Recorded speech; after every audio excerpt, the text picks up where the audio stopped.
স্বাগত ভোটের ট্রেনের ১৮৭তম পর্বে। আপনাদের সঙ্গে আছি আমি আজহার লিমন।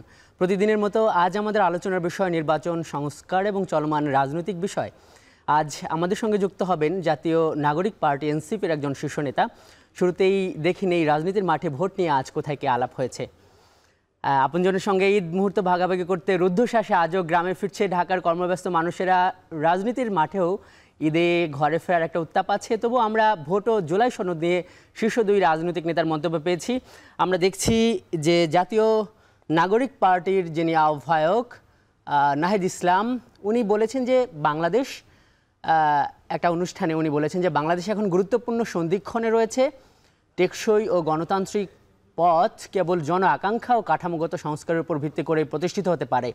তাই নির্বাচনের তারিখ ঘোষণার আগে জুলাই সনদ ঘোষণা গুরুত্বপূর্ণ।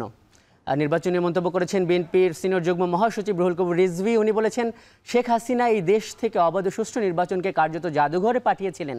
তবে জনগণের বিশ্বাস ছিল শেখ হাসিনার প্রস্থান হলে ডক্টর ইউনূস দ্রুতই জনগণের ভোটাধিকার ফিরিয়ে দেবেন। কিন্তু এখন নির্বাচন নিয়ে শুধুই টালবাহানা চলছে। এসব নিয়েই আমরা আজ কথা বলবো। আমাদের সঙ্গে যুক্ত হওয়া অতিথি জাতীয় নাগরিক পার্টি এনসিপির যুগ্ম আহ্বায়ক ডাক্তার তাজনুভা জাবিন। ডাক্তার জাবিন, আপনাকে স্বাগত আজকের ভোটের ট্রেনে। শুরুতেই আমরা একটু এই দুই নেতার মন্তব্যের প্রতিক্রিয়া নিয়ে আপনার কাছ থেকে সেভাবেই শুরু করি। আমরা এই যে দেখলেন যে বিএনপির যিনি শীর্ষ একজন নেতা রুহুল কবির রিজভী, উনি বললেন যে নির্বাচন নিয়ে টালবাহানা চলছে। আর নাহিদ ইসলাম বলছে যে নির্বাচনের তারিখ ঘোষণার আগে জুলাই সনদ গুরুত্বপূর্ণ। মানে আমরা আপনার কাছে এটা জানতে চাই যে আপনাদেরকে জুলাই গণঅভ্যুত্থানের পক্ষের একটা শক্তি বলা হয়, শুরুতে কিন্তু অনেকেই আপনাদের সঙ্গে ছিল, কিন্তু এই যে নির্বাচন যখন সবাই ডিসেম্বরের মধ্যে তারিখ চাইছে, মানে আপনারা নির্বাচনের থেকে অন্য কিছুকে গুরুত্বপূর্ণ মনে করছেন, আপনারা কি একটু একা হয়ে যাচ্ছেন না এই যে নির্বাচন প্রশ্নে রাজনীতির মাঠে?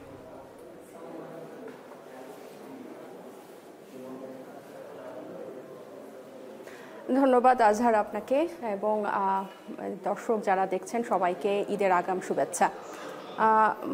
রিজভী সাহেব যে বক্তব্যটা করেছেন যে দীর্ঘ প্রায় 16 বছর এই বাংলাদেশ কোনো সুষ্ঠু নির্বাচন দেখে নাই, ওনার এই বক্তব্যের সাথে আমি একদম একমত।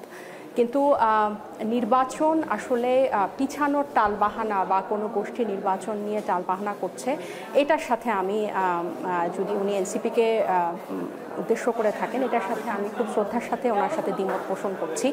কারণ আমাদের আহ্বায়ক যেটা বলেছেন জনাব নাহিদ ইসলাম যে জুলাই সনদ, আমরা কিন্তু এই জুলাই চার্টারটা চাচ্ছি নির্বাচনের আগেই, যাতে এই আগামী জুলাইয়ের মধ্যে যেভাবে জাতীয় ঐক্যমত্য কমিশন বলেছেন যে জুলাই সনদটা এই সংস্কার, যেসব মৌলিক সংস্কার বা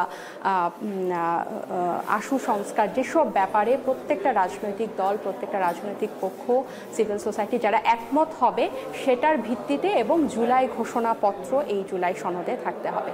আপনি দেখেন যে আপনি যেটা বললেন আমরা একা হচ্ছি, এনসিপি কিন্তু গণ অভ্যুত্থানের একমাত্র অংশীদার না, গণ অভ্যুত্থানে পুরো বাংলাদেশ অংশগ্রহণ করেছিল এবং এই জুলাই সনদটা কিন্তু শুধু এনসিপির জন্য না। এই যে মৌলিক সংস্কারগুলো হবে, আমরা যে আমাদের সংবিধানের সংস্কারের কথা বলছি, আমাদের বিভিন্ন যে প্রতিষ্ঠানগুলো আছে সাংবিধানিক, আমরা নির্বাচন কমিশন, জনপ্রশাসন, পুলিশ, বিচার ব্যবস্থা, দুদক, মানবাধিকার কমিশন, প্রত্যেকটা স্বাস্থ্য, শিক্ষা, গণমাধ্যম, সবগুলো সেক্টরে যে আমরা সংস্কার চাচ্ছি, এটা কিন্তু এনসিপির এই সংস্থাগুলো কিন্তু এনসিপির একার না, এটা পুরো বাংলাদেশ। কিন্তু ডাক্তার জাবিন এখানে একটু সম্পর্ক প্রশ্ন করি যে সংস্কার তো অনেকেই চাইছে, কিন্তু এই যে মানে নির্বাচনের তারিখ ঘোষণার আগে জুলাই সনদ দরকার, মানে দুইটা একসাথে, কিংবা নির্বাচনের তারিখটা যদি আগে ঘোষণা করে দেয়া হয় যে অমুক তারিখে নির্বাচন, মানে সেখানে সমস্যাটা আসলে কি? মানে এরকম উদাহরণ তো আছে যে 2-3 বছর আগেও নির্বাচনের তারিখ ঘোষণা করা হয়। এখন ওখানে আসছে, আপনি জানেন যে প্রথম পর্যায়ের কিন্তু প্রথম পর্যায়ের কিন্তু আপনার বৈঠকগুলো শেষ। এই জুলাই সনদ যে সংস্কারের ভিত্তিতে হবে সেইগুলোর কিন্তু প্রথম পর্যায়ে শেষ এবং দ্বিতীয় পর্যায়ের কিন্তু বৈঠক চলছে। এবং আমাদের যে প্রতিনিধি দল এই লাস্ট জাতীয় ঐকমত্য কমিশনের সাথে মিটিংয়ে গেছে ও সেই প্রতিনিধি দলের মারফত আমরা জানতে পারি যে সেখানে কিন্তু সবাই খুব আন্তরিক ছিল, সবাই খুব নমনীয় ছিল। তাহলে আমরা আশাই করছি যে নির্বাচনের আগে আমরা একটা জুলাই সনদ পেতে যাচ্ছি এবং এটা খুবই জরুরি। কেন জরুরি? কারণ আপনি যদি নির্বাচনের তারিখটা এই মিনিমাম একটা সংস্কারে ঐক্যমত আসার আগে আপনি যদি নির্বাচনের তারিখটা ঘোষণা হয়ে যায়, সেক্ষেত্রে হবে কি যে পুরো মনোযোগটা, নির্বাচন একটা বিশাল একটা কর্মযোগ্য, একটা প্রতিদ্বন্দ্বিতামূলক একটা পরিবেশ তৈরি হয়ে যাবে। তখন কিন্তু এই জুলাই সনদটা কিন্তু যে একটা তার যে একটা এখন গতিপথ আছে এটা ব্যাহত হবে। এবং আমি যেখানে সেটা কিছুটা হলেও ফিকে হয়ে যাবে এবং নির্বাচন মানে গুরুত্বের জায়গায় চলে আসবে, আপনারা এটা ভাবছেন।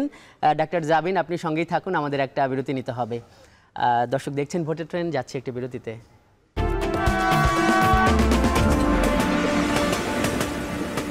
বিরতির পর স্বাগত। দর্শক দেখছেন ভোটের ট্রেন। আজ আমাদের সঙ্গে যুক্ত আছেন জাতীয় নাগরিক পার্টি এনসিপির যুগ্ম আহ্বায়ক ডাক্তার তাজনুবা জাবিন। জাবিন, আপনাকে আবারও স্বাগত। আপনারা সম্প্রতি এই যে অর্থনৈতিক ব্যবস্থাপনা নিয়ে একটা মানে ক্রাউড ফান্ডিং বা একটা স্বচ্ছতা যাতে আসে, এই ধরনের একটা ওপেন সোর্স বা অ্যাপ কিংবা ব্যবস্থাপনা গেটওয়ে তৈরি করলেন। এখানে কয়েকটা প্রশ্ন জানতে চাই আপনার কাছে। প্রথমত, যে এই যে ফান্ডিংয়ের ব্যবস্থাপনাটা মানে উপজেলা জেলা পর্যায়েও কি মানে কিভাবে হবে? ওইখানেও কি যে অনলাইনেই মানে ডোনেশন গ্রহণ করা হবে কি না? আর দুইটা প্রশ্ন করতে চাই যে অর্থের যে উৎস, ধরেন আপনাদেরকে মানে উবায়দুল কাদেরের মতো একজন মানে ধরে বর্তমান রাজনৈতিক প্রেক্ষাপটে তিনি বিতর্কিত, তিনি 1 কোটি টাকা দিয়ে দিলেন, অথবা কোনো একটা জঙ্গি সংগঠন আপনাদের এখানে একটা অর্থায়ন করে বসলো, তো সেই জায়গায় যদি কোনো আইনি জটিলতা হয় বা বিতর্কগুলো যদি আসে, তখন আপনারা সেগুলো কিভাবে মোকাবেলা করবেন বা ঠেকাবেন কিভাবে?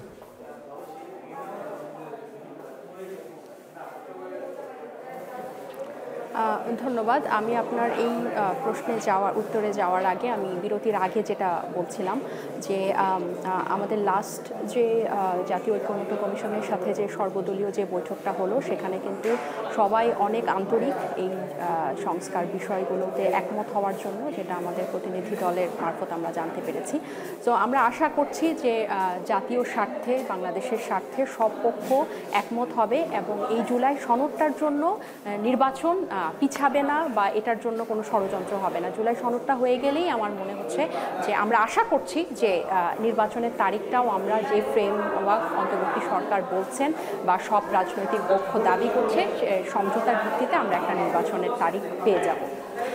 এবার আমাদের যে ক্রাউড ফান্ডিংয়ের যে আমরা যে অর্থনৈতিক স্বচ্ছতা দেখানোর জন্য বা জনগণের কাছে জবাবদিহি থাকার জন্য আমরা যে ব্যবস্থাটা নিয়েছি, এটা বেশ সাধুবাদ পাচ্ছে আমজনতার কাছ থেকে। আমরা গতকাল থেকে খুব ভালো ফিডব্যাক পাচ্ছি, এটার মানুষ খুব ভালোভাবে দেখছে। কিন্তু আপনার যে দুটা প্রশ্ন, যে জেলা প্রান্তিক পর্যায়ে, এখানে তো অনুদানের মানে আমাদের যে আগামী বাংলাদেশের জন্য তো আসলে আমাদের প্রত্যেকটা প্রান্তিক অঞ্চলে প্রত্যেকটা মানুষ যাতে এই এনসিপির অংশীদার আমরা করতে পারি এবং তাদের কাছে স্বচ্ছতা এবং সততার সাথে যাতে পৌঁছাতে পারি, সেই চেষ্টাটা কিন্তু আমাদের একদম শুরু থেকেই আছে। আমরা হয়তো সেটা পরিষ্কারভাবে দেখাতে পারছি না, কিন্তু এখানে এই অ্যাপটার মাধ্যমে একদম একজন রিক্সা চালক, একজন চা বিক্রেতাও যদি মনে করে যে উনি 100টা টাকা মানে ওই চা বিক্রেতা কিংবা প্রান্তের একজন যে মানুষ, তারা কি সরাসরি টাকা দিতে পারবে? অনেকে তো এটা অনলাইন ব্যবহার করতে পারে না, কিংবা জেলা পর্যায়ের সংগঠনটা কিভাবে চলবে? ওদেরও তো অর্থায়ন দরকার সংগঠন পরিচালনা করার ক্ষেত্রে। এখানে কিন্তু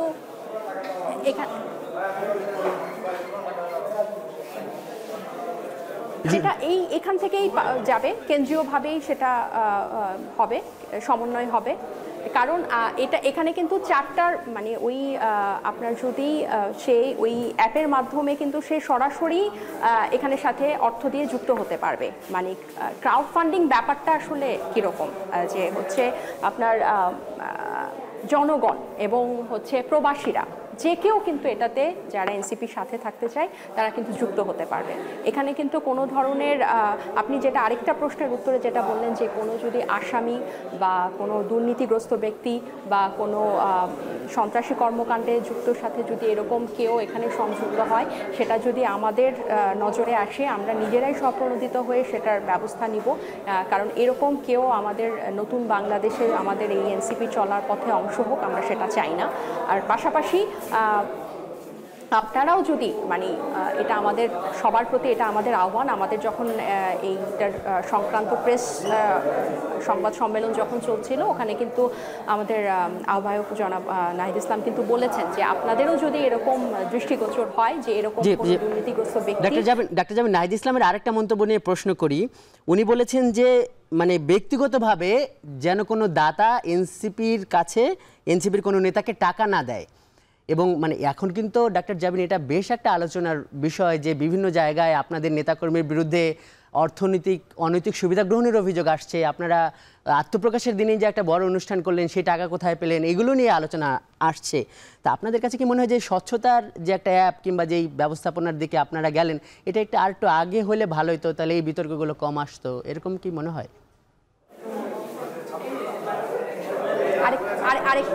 আরেকটু কি হলে ভালো হতো? আমি এই প্রশ্নটা একটু কেটে শুনতে পাইনি, আরেকটু। জি মানে যেটা বলছিলাম যে আপনাদের আহ্বায়ক এই সংবাদ সম্মেলনে এটা বলেছে যে এনসিপির ব্যক্তিগতভাবে যেন এনসিপির নেতাকে কেউ টাকা না দেয়। মানে আমরা এইটা জানতে চাচ্ছি যে এমনিতে তো মানে এনসিপির বিভিন্ন পর্যায়ে নেতাকর্মীদের বিরুদ্ধে কিছু কিছু অভিযোগ আসছে, আমাদের কাছেও আসে। মানে এই বিতর্কগুলোর তৈরি হওয়ার আগেই যদি আপনারা এরকম একটা ব্যবস্থা যদি নিতেন, মানে আপনাদের কাছে কি এরকম মনে হয় যে একটু দেরি হয়ে গেল এই ধরনের স্বচ্ছতার একটা ব্যাপার সিদ্ধান্ত নিতে? হ্যাঁ একটু অবশ্যই, কারণ হচ্ছে হ্যাঁ এটা যদি আমরা শুরু থেকে নিতে পারতাম এটা এখানে আরও অনেকগুলো বিতর্কিত বিষয় এড়ানো যেত। আমি এটাতে একমত এবং আমি স্বীকার করি যে এটা কিছু দেরি হয়েছে, কিন্তু যে বলে না বেটার লেট দেন নেভার। কিন্তু আমার মনে হয় যে এনসিপি কিন্তু একটা যুগান্তকারী দৃষ্টান্ত স্থাপন করেছে এবং অতীতে যাদের বিরুদ্ধে কিন্তু অভিযোগ এসেছে আমরা কিন্তু সাথে সাথে সেগুলো অ্যাড্রেস করেছি, যেগুলো সত্য সেগুলোর বিরুদ্ধে কিন্তু আমরা ব্যবস্থা নিয়েছি, আমাদের শৃঙ্খলা কমিটি সেগুলোর বিরুদ্ধে ব্যবস্থা নিয়েছে, আর যেগুলো ভুল ডাক্তার জাবিন নিশ্চয়ই সেটা আপনাদের দলের মধ্যেও হয়তো এমন কোনো ব্যবস্থাপনা থাকবে যে কেউ কোনো অনৈতিক সুবিধা বা কোনো দুর্নীতি অনিয়মে জড়িয়ে যাচ্ছে কিনা। ডাক্তার জাবিন আপনি আমাদের সঙ্গেই থাকুন, আরেকটি বিরতি নিতে হবে। দর্শক দেখছেন ভোটের ট্রেন, যাচ্ছে আরেকটি বিরতিতে।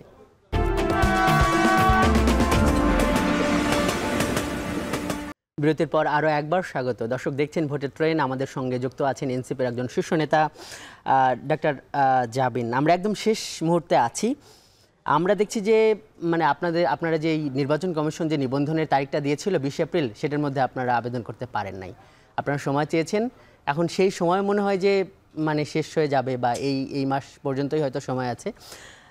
এখন মানে যে প্রশ্নটা করতে চাই, যা মনে হচ্ছে যে এনসিপি সবই করছে কিন্তু এনসিপির লোগো বা মার্কা কি মানে এইগুলো এখনো মানুষ জানতে পারছে না। ভোটের রাজনীতিতে তো বাংলাদেশে একটা দলের মার্কা কি সেইটা হিসাবে মানে দলটাকে চিনে, মানে এনসিপির আসলে মার্কা কি হবে কিংবা লোগোটা যেটা এই ফেসবুকে দেখা যায় ওইটাই কিনা?